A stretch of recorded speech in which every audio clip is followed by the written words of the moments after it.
가지를 생각해 보았습니다. 이번 주에는 어떤 하나님의 성품을 함께 나눌까 제가 생각을 해 보았습니다. 자, 그러면서 이번 주 주제는 제가 가장 좋아하는 하나님의 성품을 생각했습니다. 여러분, 제가 가장 좋아하는 하나님의 성품은요, 오늘 설교 제목에 나와 있는 것처럼 변함이 없는 하나님입니다. 불변하시는 하나님. 종종 제 후배들이, 목사들이죠, 유학을 놓고 고민을 합니다. 그럼 저는 이런 얘기를 해요. 무조건 가라. 그럼 돈이 없어요. 그래도 가라. 내가 영국에서 15년 살아보면서 경험한 것은 돈이 없어서 중간에 유학을 포기하고 들어간 사람 한 명도 못 봤다. 대신에 공부를 못해서 돌아간 사람은 봐도 돈이 없어서 중도에 탈락하고 포기한 한 명도 못 봤다. 무조건 가라. 그런 얘기를 합니다. 이거는 제 개인의 간증에서 비롯된 저의 소신입니다. 지금으로 30년 전 1995년 제가 목사 안수를 받자마자 전세금 1,400만 원을 빼가지고 유학을 갔습니다. 30년 전 1,400만 원이니까 지금은 얼마나 될까요? 좀 더 크겠죠. 아무튼 그 전 재산을 가지고 유학을 가서 3년간 공부를 마치고 돌아왔습니다. 자, 그러고 나서 2년 8개월 뒤에 또 한 번 유학을 떠났습니다. 그러면 이번에는 1,400만 원 끝에다가 공이 하나 더 붙었느냐? 아니요, 더 없었습니다. 그런데도 떠났어요. 그때 제가 두 번째 가족들을 데리고 돈 하나 없이 유학을 떠날 수 있었던 이유는 첫 번째, 제 유학 생활 동안에 저를 도와주시고 지켜주신 하나님 때문이었습니다. 그때 나를 도우신 하나님은 이번에도 나를 도우실 거다. 그리고 하나님의 은혜 가운데 두 번째 유학도 마치고 귀국을 했고요. 만약에 저한테 또 한 번 유학 갈 기회가 주어진다면 제가 갈까요, 안 갈까요? 또 갑니다. 돈이 없어도 갑니다. 안타까운 것은 나이가 들었기 때문에 더 이상 이제 가지 못하는데 아내 가족들은 고생은 되더라도 저는 또 갈 것 같아요. 돈 없어도. 왜냐하면 처음 유학 갔을 때 저를 도우신 하나님이 변함이 없이 날 도우실 거고 또 미래도 도우실 거다라고 하는 하나님의 불변하심에 대한 이 확신이 있기 때문입니다. 그래서 저는 하나님의 많은 성품 중에서 하나님의 불변하심에 대해서 오늘 여러분과 함께 말씀을 나누려 합니다. 여러분, 하나님의 불변하심, 이게 무슨 말입니까? 성경은 여러 곳에서 하나님의 이 불변하심을 이야기합니다. 먼저 시편 102편 27절 말씀 보시면 이런 말씀이 있어요. 주는 한결같으시고 주의 연대는 무궁하리이다. 주님은, 즉 하나님은 변함이 없다, 그 말이죠. 오늘 본문 말라기 3장 6절입니다. 나 여호와는 변하지 아니하나니. 하나님의 불변을 이야기하죠. 하나 더 봅니다. 히브리서 13장 8절입니다. 예수 그리스도는 어제나 오늘이나 영원토록 동일하시니라. 변함이 없는 하나님을 이야기합니다. 이 외에도 성경 여러 곳에서는요, 하나님의 불변을 이야기합니다. 여러분, 하나님의 불변, 이게 무슨 말입니까? 도대체 하나님은 어느 면에서 변하지 않는다는 것인가? 하나님의 본질, 하나님의 존재, 그리고 하나님의 성품에 있어서 변하지 않는 분이다, 그 말입니다. 그러니까 다 잊으셔도 한 가지만 기억하시면 돼요. 하나님은 당신의 성품에 있어서 절대 변하지 않는 분이시다라는 겁니다.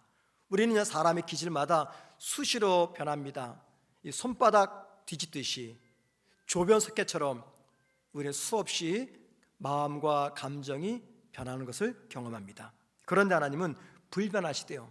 하나님의 성품은 변하지 않는다라는 겁니다. 그러면 여러분, 하나님의 성품은 왜 변하지 않는 것일까요? 무엇 때문에 하나님은 변함이 없는 분입니까? 한 세 가지 정도로만 좀 생각을 해볼게요. 첫째는요, 자, 무엇인가를 변하게 만들기 위해서는요, 또는 어떤 것에 변화를 주기 위해서는요, 이 계기가 필요합니다. 그 계기가 주어질 때 변하기 전 시점과 변하고 난 이후의 시점을 나타납니다. 예를 들어봅니다. 우리 자녀가 정말 신앙생활도 엉망으로 하고 미래의 꿈도 없고 자기만 알고 감사할 줄 모릅니다. 근데 그 자녀가 어느 날 단기 선교를 다녀오고 나서 완전히 바뀌었습니다. 인생의 꿈이 생겼고 이웃을 돌아볼 줄 알고 작은 것에서 감사하고 하나님을 열심히 사랑합니다. 그러니까 변하기 전 시점과 변하고 난 시점에 차이가 있는 거죠. 자, 이렇게 변함이라는 것은요, 어떤 계기가 주어지고 변하기 전과 변하고 후 갈라지게 된다는 겁니다. 자, 그런데 여러분, 하나님은 어떤 분이세요? 영원하신 분입니다. 그래서 이 시간 안에서 일어나는 어떤 사건의 제약을 전혀 받지 않으신다는 겁니다. 여러분, 아들이 단기 선교를 다녀와서 보냈어요. 시간과 사건의 제약을 받은 결과인 거죠. 근데 하나님은 영원하시기 때문에 시간도 사건도 그 어떤 제약을 받지 않습니다. 그래서 하나님은 불변하신 분이죠. 또 하나, 어떤 것이 변한다면요, 그 변화의 결과가 좋든 나쁘든 그 증거가 반드시 나타나야 됩니다. 즉 변함의 증거가 나타나야 돼요. 어린 자녀가 태어나서 시간이 지나면서 이제 신체가 발달되고 커집니다. 여러분, 내 아이가 컸네 라고 느껴질 수 있는 그 변화의 증거가 무엇일까요? 많은 것이 있지만 그 중에 하나가 더 이상 맞지 않는 옷입니다. 어릴 때는 잘 맞았는데 아이가 커니까는 맞지 않는 거예요. 이게 뭡니까? 변화 혹은 변함의 증거라는 것입니다. 이처럼 무엇인가 변하게 되면요, 그에 따른 달라진 결과 혹은 증거 혹은 흔적들이 나타납니다. 자, 그러면 여러분, 하나님이 완전하신 분인데 이 완전이 조금 부족하셔가지고 더 완전해져야 됩니까? 그래서 더 완전해지신 하나님의 증거가 있습니까? 하나님이 전지하시는데 조금 더 전지하시면 좋을 것 같아요. 그래서 열심히 노력했더니 더 전지하셨습니다. 그 증거가 있습니까? 성경은요, 하나님에게 그 어떤 변화의 증거도 없다라고 말합니다. 왜 그렇습니까? 하나님은 이미 완전하시기 때문에, 이미 전지하시기 때문에, 이미 선하시기 때문에 지금보다 더 좋게 나아질, 변화될 필요가 없는 거죠. 그래서 성경을 보면은요, 하나님의 이 능력의 변화의 증거가 나타나지 않는 겁니다. 왜요? 하나님은 불변하시기 때문에. 자, 세 번째, 누군가의 생각과 마음과 행동이 바뀐다는 것은 이게 어떤 일이 있다는 겁니까? 그 사람이 이전에 알지 못했던 새로운 정보를 얻게 되거나 혹은 그의 상황이 바뀌었기 때문입니다. 새로운 정보가 주어지거나 상황이 바뀌면 그 사람의 마음과 생각과 의지가 변하는 거죠. 예를 들면 가정주부가 저녁 식사를 준비하기 위해서 이렇게 생각합니다. 오늘 김치찌개를 만들어야 되겠다 이렇게 생각을 했어요. 자, 그리고 이제 저녁 시간이 되어가지고 냉장고 문을 열었는데 그 김치찌개에 들어갈 모든 재료들이 다 상해버린 겁니다. 재료가 다 상했네? 그러고 나서 어떻게 합니까? 김치찌개 못 만들죠. 아직 괜찮은 재료들을 가지고 다른 요리를 하든지 아니면 다른 대안으로서 외식을 하든지 이런 선택을 하게 될 겁니다. 이게 무슨 말이냐면 사람은요, 새로운 정보를 얻게 되거나 혹은 상황이 달라지게 되면 그에 맞춰서 그의 마음과 생각과 행동 방침이 바뀌게 된다는 겁니다. 그런데 하나님은 어떤 분입니까? 전지하신 분이에요. 모든 것을 다 알고 계신 분이에요. 그래서 하나님에게는 새로운 정보가 필요 없습니다. 하나님은요, 새로운 정보, 새로운 상황 이미 다 알고 계십니다. 그래서 하나님은 변화가 필요가 없다는 겁니다. 하나님은 변화의 증거가 필요 없습니다. 왜요? 완벽하신 분이기 때문에. 하나님은요, 변화를 위한 새로운 정보도 필요 없습니다. 왜요? 하나님은 전지하시기 때문에. 그래서 하나님은 불변하신 분입니다. 자, 그런데 여기까지 말씀을 듣다 보면은 하나 궁금증이 생겨요. 목사님, 성경을 보면은요, 하나님이 변하신 모습들이 나옵니다. 뜻을 돌이키거나 뉘우치거나 후회하거나 하나님의 생각이 바뀐 장면들이 종종 발견됩니다. 이게 무슨 말입니까? 생각하실 거예요. 예를 들면 역대상 21장 15절입니다. 하나님이 예루살렘을 멸하러 천사를 보내셨더니 천사가 멸하려 할 때 여호와께서 보시고 이 재앙 내림을 뉘우치사, 하나님 뉘우치셨대요. 후회하셨다. 자, 그 다음 보세요. 멸하는 천사에게 이르시되 족하다, 이제는 내 손을 거두라 하시니. 이게 무슨 말씀이냐면요, 다윗이 이 교만한 마음이 들어서 인구 조사를 했습니다. 그리고 하나님은 이것을 나쁘게 보셔서 심판을 내리셨죠. 그로 인해서 많은 이스라엘 사람들이 죽어갑니다. 이때 다윗이 하나님 앞에 철저하게 회개를 하죠. 그리고 하나님은 다윗의 회개를 들으신 다음에 그 심판을 거둬 들이십니다. 그 장면이 여기 역대상 21장 15절입니다. 또 하나 볼까요? 요나서 3장 10절입니다. 하나님이 그들이 행한 것, 곧 그 악한 길에서 돌이켜 떠나는 것을 보시고, 그 다음 보세요. 하나님이 뜻을 돌이키사 그들에게 내리리라고 말씀하신 재앙을 내리지 아니하시니라.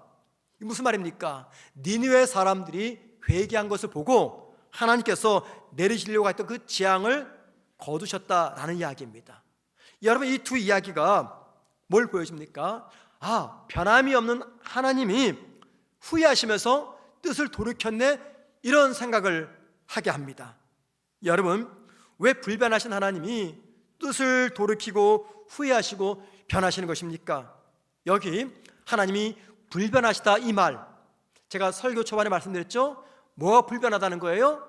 하나님의 성품이 불변하시다. 하나님의 성품이 변하지 않는다, 그 말입니다. 그러면 하나님의 성품의 이 특징이 무엇입니까?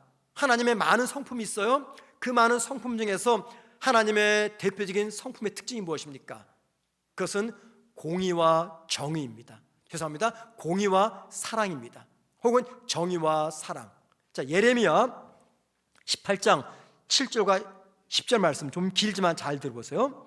내가 어느 민족이나 국가를 뽑거나 부수거나 멸하리라 할 때 만일 내가 말한 그 민족이 그 악에서 돌이키면 내가 그에게 내리기로 생각하였던 재앙에 대하여 뜻을 돌이키겠고. 여기까지 보이시죠? 이 말씀은 이스라엘 백성, 또 우리가 회개하고 악에서 돌이키면 하나님이 내리려고 했던 그 심판을 거두시겠다, 그 말입니다.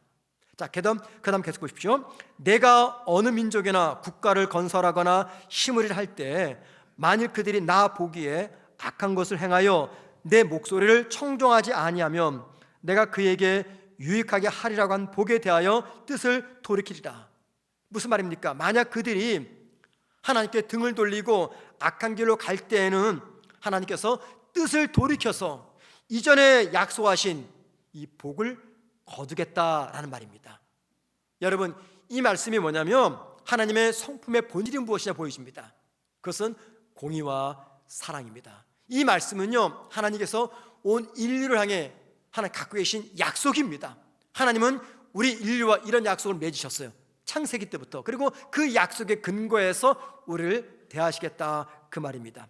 자, 그래서 바로 이 말씀에 근거해 볼 때 니느웨 사람처럼 회개한 사람들에게는 벌을 내리지 않는 것, 이것은요 하나님께서 마음을 바꾼 것이 아니라 원래부터 하나님께 갖고 계셨던 그 마음, 어떤 마음입니까? 회개하면 용서하겠다, 이 약속하신 것을 니느웨 사람들에게 변함없이 지키고 있다라는 겁니다.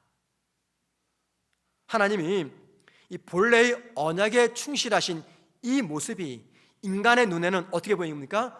뜻을 돌이켰다, 이렇게 보인 것이죠.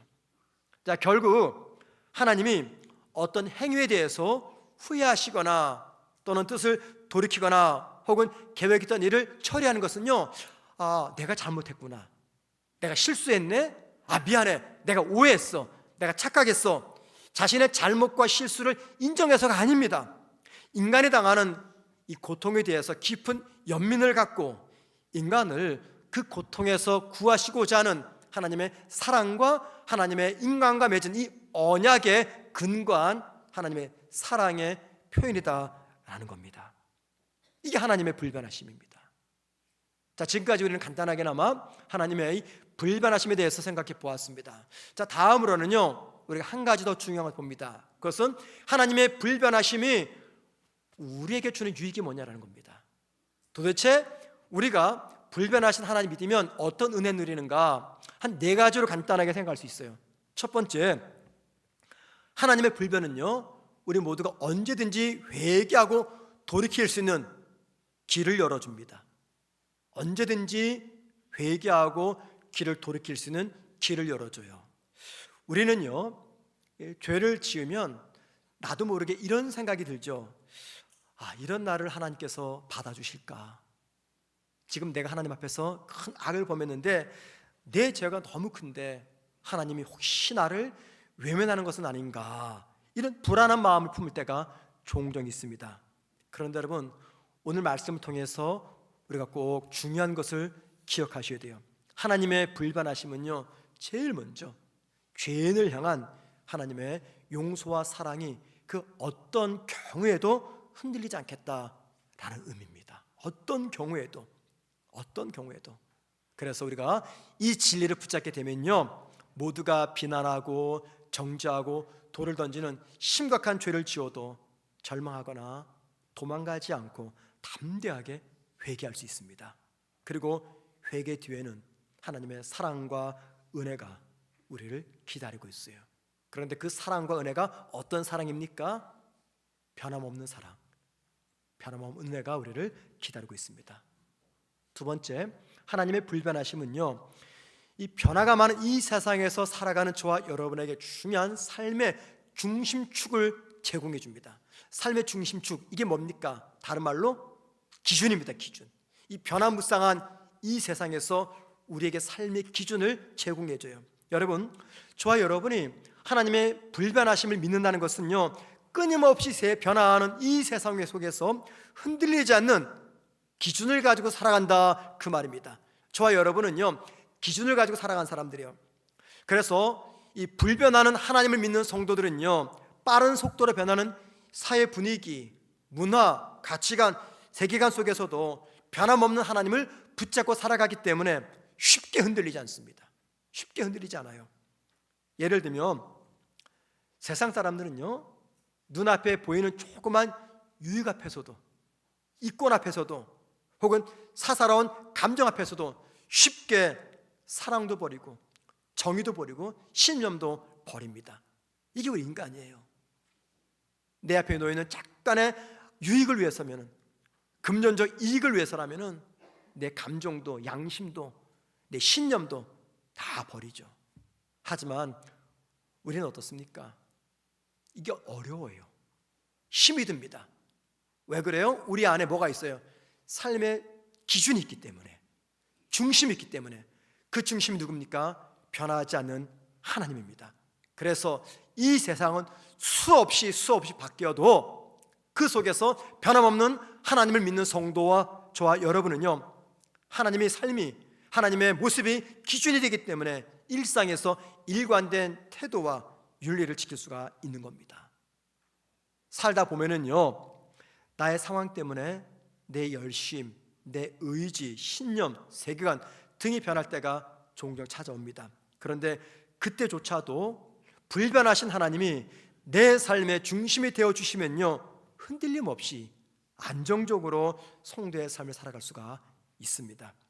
불변하신 하나님을 믿는다는 것, 그것은요, 흔들리는 세상 속에서 흔들리지 않는, 변하지 않는 기준, 삶의 중심축을 가지고 살아간다는 것입니다. 자, 세 번째입니다. 하나님의 불변하심은요, 두려움을 극복할 힘을 제공합니다. 두려움을 극복할 힘을 제공해요. 우리가 살다 보면은 미래가 막막하게 느껴질 때가 있어요. 미래가 막막해집니다. 그때가 언제입니까?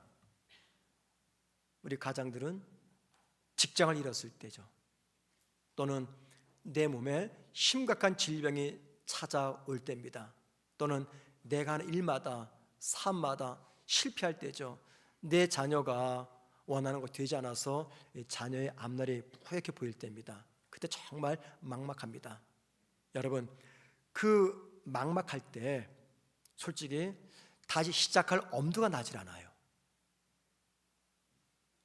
특별히 사랑하는 사람이 먼저 떠나거나 사랑하는 사람과 이별을 하게 되면 우리 마음속에 이제 나 혼자 어떻게 살아갈까, 이런 막막함이 다가옵니다. 이렇듯 인생의 불확실성과 그리고 연약함이 한꺼번에 밀려올 때 우리 마음은 불안과 두려움에 사로잡히게 됩니다. 그때 성도가 해야 될 최선이 무엇입니까? 다른 거 아니죠. 하나님을 바라보는 겁니다. 그러면 숨을 쉴 수가 있어요. 그러면 하늘을 볼 수가 있고요. 그러면 미래를 기대할 수가 있습니다. 그 하나님이 어떤 하나님입니까? 변함없는 하나님, 불변하시는 하나님입니다.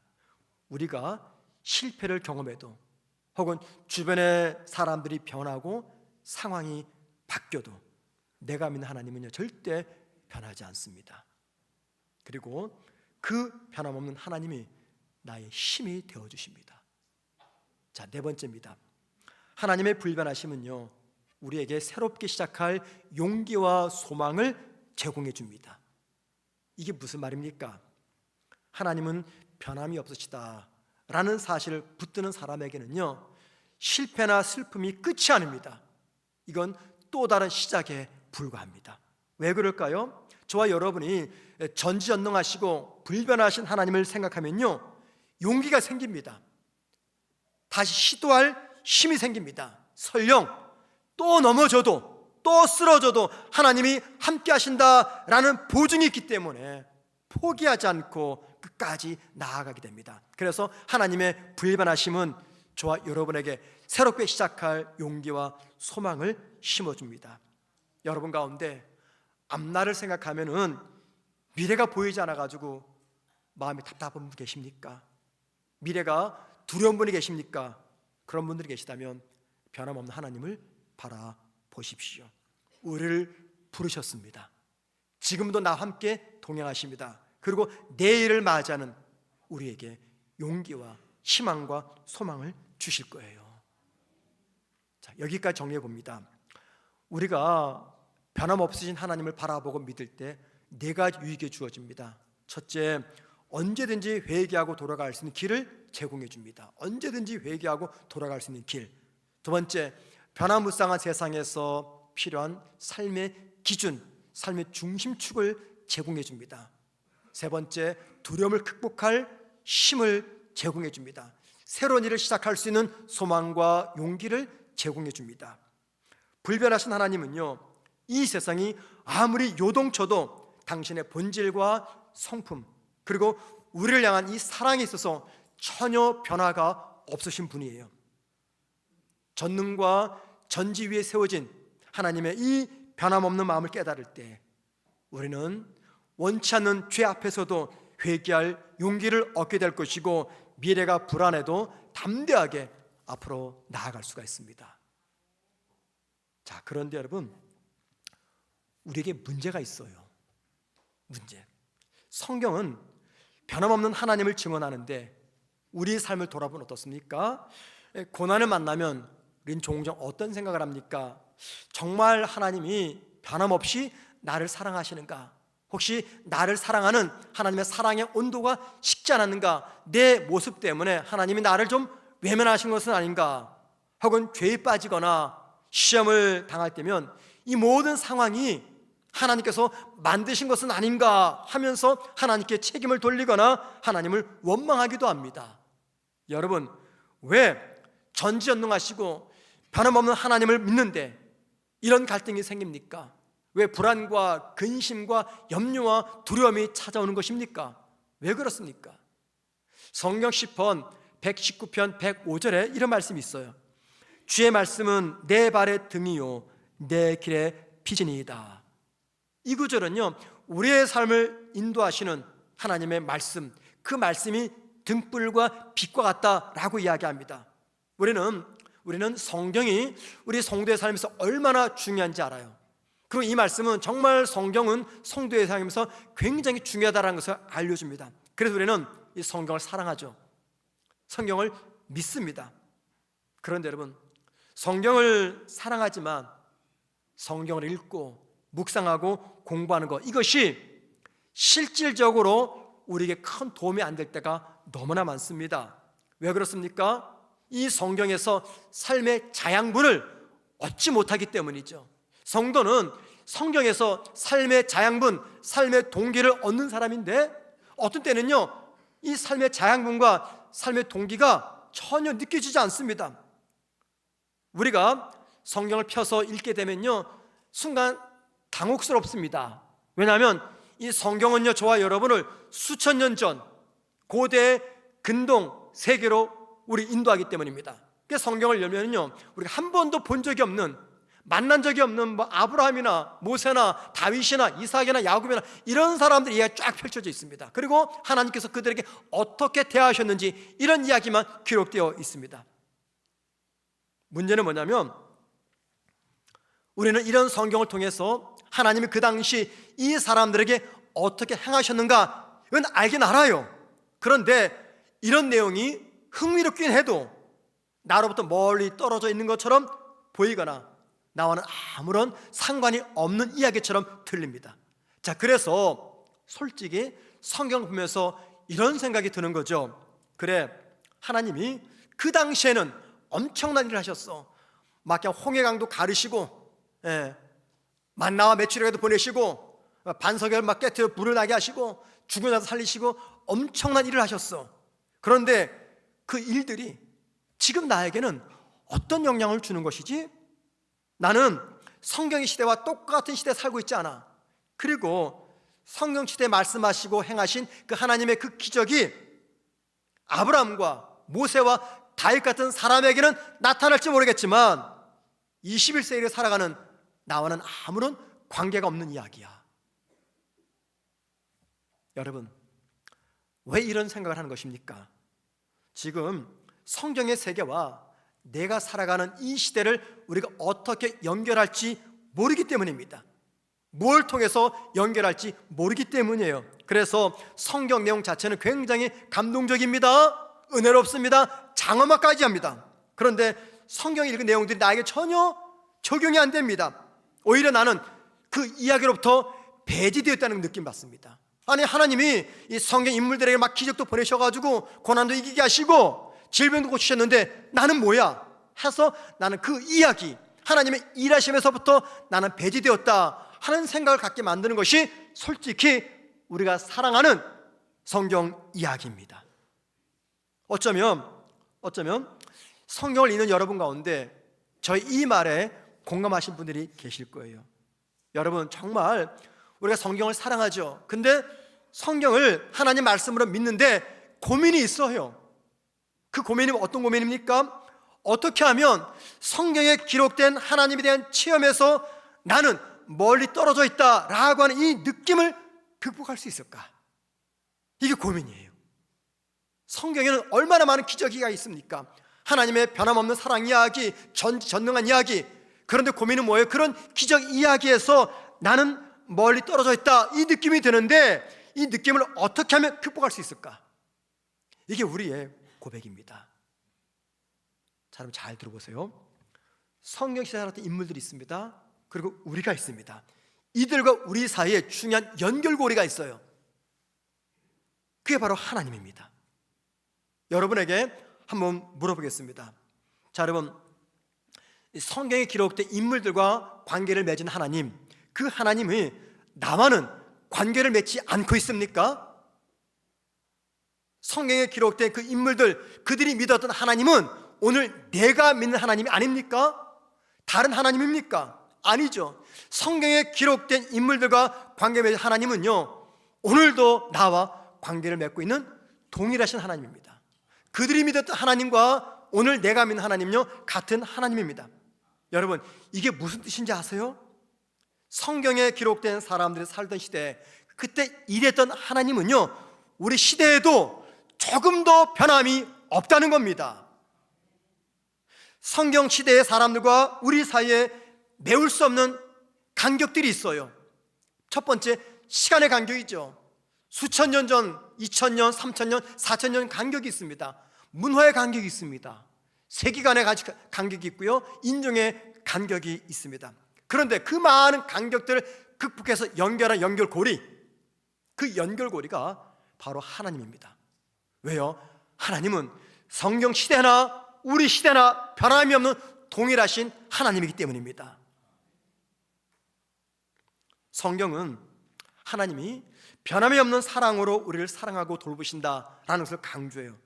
그런데 우리는요, 하나님 말씀인 이 성경을 신뢰하지 못해서 내 상태와 생활과 환경에 따라서 수시로 변하는 믿음으로 하나님께 나아갑니다. 자, 그 결과 하나님은 성경의 시대나 지금 이 시대나 동일하신 하나님인데, 우리는 그 하나님의 사랑이, 성경에 기록된 하나님의 사랑이 나에게는 변한 사랑처럼 다가온다는 겁니다.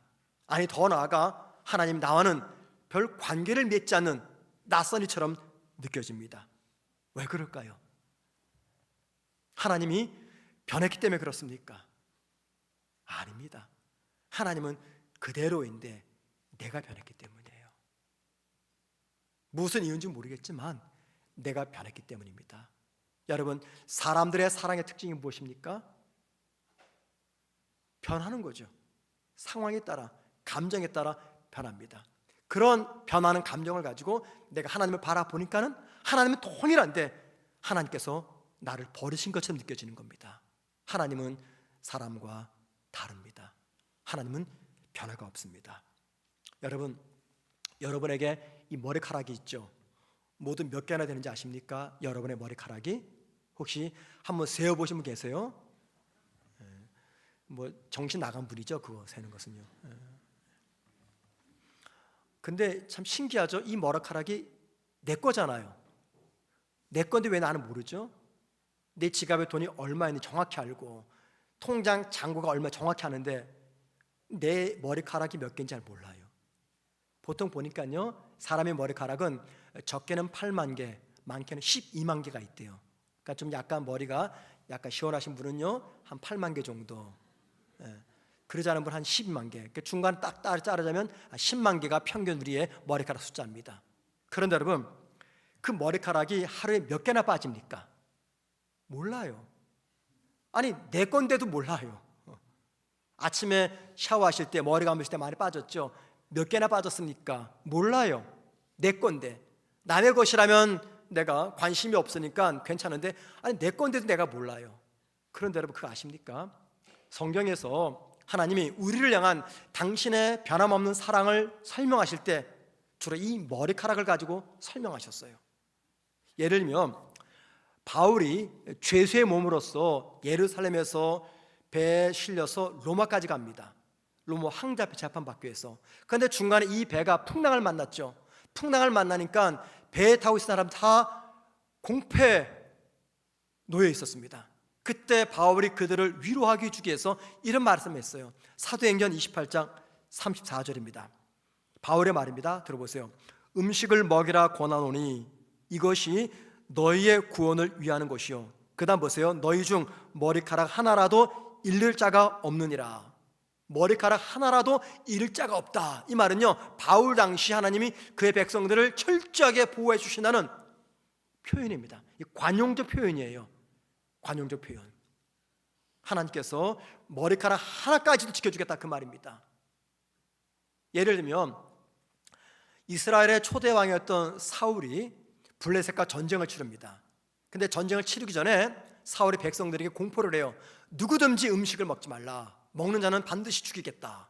그런데 그때 요나단, 아들 요나단이 그 자리에 없었어요. 그래서 숲에서 발견한 꿀을 칼로 찍어서 요나단이 먹은 겁니다. 근데 이걸 누가 신고를 한 거예요. 자, 그러니까는 사울 왕이 고민이 되는 겁니다. 하지만 일벌백계로서 나라의 기강을 세우기 위해서, 이 전쟁에 승리하기 위해서, 본을 보이기 위해서 자기 아들 요나단을 죽이려고 합니다. 자, 그러자 많은 이스라엘 백성이 사울을 찾아가서 사울에게 이런 이야기를 합니다. 자, 들어보세요. 사무엘상 14장 45절입니다. 여호와의 살아계심을 두고 맹세하옵나니, 이 백성들이 이야기입니다. 여기 그는 요나단입니다. 그의 머리털 하나도 땅에 떨어지지 아니할 것은, 머리털 하나도 땅에 떨어지지 않는다. 이게 무슨 말이냐면 하나님께서 그를 지켜주실 거다, 그 말입니다. 이스라엘 사람들은요, 하나님의 철저한 보호를 이야기할 때 하나님께서 머리카락 하나도 상하지 않게 하신다, 이 표현을 썼어요. 마태복음 10장 30절 말씀 보면 예수님 이런 말씀하시죠. 하나님은 너희의 머리털까지 다 세신 바 된다. 이게 왜 이런 말씀하신 겁니까? 이런 맥락에서 하신, 그만큼 하나님께서 우리를 보호하신다 그 말입니다. 머리카락 하나까지도 상하지 않게 한다, 머리카락을 다 세신다라는 표현은요, 우리의 삶은 여러분의 삶은 변하지 않는 하나님의 보호와 하나님의 사랑 속에 있음을 강조하는 말씀입니다. 여러분, 제가 하나님의 세 번째 성품으로서 이 불변을 선택한 이거 또 다른 이유가 있습니다. 첫 번째는 개인적 경험이고요, 두 번째 또 다른 이유가 있어요. 자, 보세요. 만약에 전능하시고 전지하신 하나님께서 너무나 변덕스러워서 언제든지 당신의 결정과 성품을 바꿔버리면요, 약속을 어기면 우리 불안해서 살 수가 없습니다. 오늘은 하나님 기분 좋으셔가지고 내가 너희 구원들 보장해 줄게 약속하셨어요. 근데 내일 별로 기분이 안 좋으셔요. 또 세상 살아가는 내 모습 보니까 괘씸하기도 하고, 그래서 내가 뜻을 돌이킬래, 너 구원 취소, 이래버리면 우리가 어떻게 살아갑니까? 그때는요, 하나님을 사랑할 수가 없어요. 하나님이 공포의 대상이 되기 때문에 그냥 하나님 앞에서 죄 짓지 않기 위해서 아주 철저하게 옳게 살기 위해서 열심히 노력합니다. 그러면 기독교의 구원은 은혜의 구원이 아니라 자력 구원인 거죠. 그래서 하나님의 전지전능하심이 전혀 흔들림이 없다, 변화가 없다, 이걸 강조하기 위해서 하나님의 속성 중에서 가장 중요한 게 하나님의 불변하심이다라는 겁니다. 안 그러면요, 우리 이렇게 생각을 해요. 혹시 하나님께서 마음을 돌이켜서 나를 당신 자녀 삼으신 것을 취소하지 않을까, 내가 죄를 졌는데 당장 번개 내려서 나 징계하지 않을까, 불안과 두려움과 공포 속에 살아갑니다. 그런 가운데 하나님을 우리가 인격적으로 사랑할 수가 있겠습니까? 그래서 우리에게 필요한 거예요. 그게 바로 변함없는 하나님입니다. 하나님이 어제나 오늘이나 영원토록 변하지 않는다, 이 사실이 믿어질 때, 그때 우리는요, 하나님, 내 모습 이래도 내가 좀 낯두껍게 내가 하나님 앞으로 나아갑니다. 하나님, 그래서 내가 오늘도 하나님 앞에 기도합니다. 하나님, 그런 당신에게 내가 마음과 뜻과 정성을 다해서 예배를 드립니다. 하나님을 사랑할 수가 있는 것입니다. 여러분, 오늘 설교 제목이 무엇입니까? 설교 제목, 변함없는 분을 만나는 가장 불안한 순간입니다. 변함없는 분을 만나는 가장 불안한 순간. 여기 변함없는 분 누굽니까? 하나님입니다. 그 하나님을 저와 여러분은 삶의 가장 불안한 순간에 만나게 됩니다. 여러분은 언제 삶이 가장 불안하십니까? 아마도 삶의 지축이 흔들릴 때죠. 경제적인 위기가 찾아오고, 직장에 어려움이 있고, 사업장 위기가 찾아오고, 건강에 질병이 찾아오고, 사랑하는 사람이 먼저 떠나고, 부부관계가, 가족관계가 무너질 때 이 삶의 지축이 흔들립니다. 그때 우리가 불안함을 느낍니다. 그런데 바로 그때 내가 더 분명하고 선명하게 내 곁에 계신 불변하신 하나님을 보게 되는 가장 좋은 기회가 된다는 겁니다. 오늘 말씀은요, 저희 어머니의 간증으로 마칠까 합니다. 아시는 분은 아시겠지만 저희 어머님은 당신의 나이 28, 29살 때 과부가 되셨어요. 제가 그 당시 만으로 4살이었습니다. 그때가 1969년이었어요. 저희 아버님은요, 제가 장남인데 저를 낳고 1살 어린 동생을 낳고 이제 막 100일 된 막내 동생을 다 낳아놓으시고, 제가 부산에 살았거든요. 부산 송도 앞바다에서 낚시를 하다가 그만 파도에 휩쓸려서 돌아가시고 말았습니다. 그 당시 저희 어머니가 28, 29살 그 당시였어요. 그때 과부가 되신 거예요. 1969년. 그때 어머님이 그 어린 나이에 세 아이들을 홀로 키울 수 없어가지고 둘째와 셋째를 다른 집에 입양을 보냈습니다. 그러니까 어머니는 평생 가슴에 이 아픔 품고 사신 거죠. 그러다가 최근은 아니고요, 한 몇 년 전에 저한테 그런 얘기를 하세요. 지금 같으면 내가 네 동생들 다 품고 살았을 텐데 그땐 그러지 못했다, 그 얘기를 해요. 지금 같으면 내가 네 동생들을 내가 지킬 수 있었는데 그때는 못했다. 여러분, 저희 어머님의 지금 같으면 이게 무슨 말인지 아십니까? 그 당시 지금 같으면 라고 말할 때 저희 어머님이 로또에 당첨된 게 아니에요. 돈이 많아진 게 아닙니다. 저희 어머님은 평생 가난하게 사셨어요. 너무너무 가난하니까 이 아들도 그냥 국민학교 졸업시키고 공부를 안 시켜버린 거죠. 지금 같으면 그 말은 무슨 말이냐면, 지금은 어떤 때냐면 우리 어머님이 살아계신 하나님을 철저히 바라보며 믿고 신뢰할 때입니다. 그 하나님을 만난 거죠. 그 하나님을 만나고 나니까 이 하나님이 나의 아버지가 되주신다면 나는 다시 그때로 돌아가서 얼마든지 그 아버지 하나님을 바라보고 붙잡으면서 네 동생들을 내가 키울 수 있었어. 그때는 내가 하나님을 몰랐던 거야. 여러분, 저희 어머님의 이 간증 속에, 고백 속에 참 중요한 것을 발견합니다. 이게 무슨 말이냐면 저희 어머니는요, 불변하신 하나님 믿는 믿음이 있었던 겁니다. 지금 나를 도우시는 하나님이라면 그때도 분명히 나를 도우실 거야. 그때와 지금을 하나님으로 연결하는 거죠. 그래서 만약에 내가 그때 1969년 하나님을 믿었다면은 나는 그 하나님을 의지하고 바라보면서 힘들지만 네 동생들을 끝까지 지킬 수 있었어. 그 고백이라는 겁니다. 사랑하는 성도 여러분, 우리 성도들 가운데 참 과거에는 잘 나갔는데 지금 갑자기 찾은 위기 때문에 많이 힘들어하는 분들이 계십니다. 몇 년 전만 하더라도 정말 괜찮았어요. 직장도, 사업도, 가정도, 경제적인 문제도.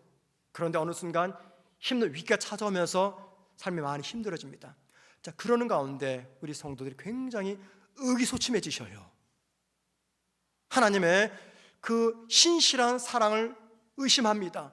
낙심합니다. 얼굴에서 웃음기를 찾아볼 수가 없어요. 얼마나 힘이 되면 저러실까 이해가 되죠. 너무너무 힘이 드니까. 그런데 여러분, 몇 년 전 내가 잘 나갈 때 내가 믿었던 그 하나님이 지금 다른 하나님입니까? 몇 년 전 내가 승승장구할 때 내가 붙잡았던 하나님이 지금은 다른 하나님입니까? 정말 그렇습니까? 아니죠. 그때나 지금이나 하나님은 변함이 없습니다. 변한 것은 납니다. 내가 변한 거예요. 저는 여러분에게 저희 어머님의 이 신앙의 고백이 정말 머리만 떠도는 고백이 아니라 삶에 영향을 주는 그런 고백으로 나타나 정말 좋겠습니다. 왜냐하면 우리는요, 과거에도 하나님 믿고 있고 지금도 믿고 있거든요. 앞으로도 믿을 거예요. 그렇다면 과거 도우신 하나님이 현재도 도우실 거고, 현재를 지키신 하나님이 미래도 내 인생을 붙잡아 주신다는 겁니다. 하나님은 변함이 없으신 분입니다. 그래서 여러분, 내 삶이 불안한 순간에는요, 나와 늘 동행하셨던 변함없는 하나님을 만날 수 있는 최상의 기회라는 것입니다.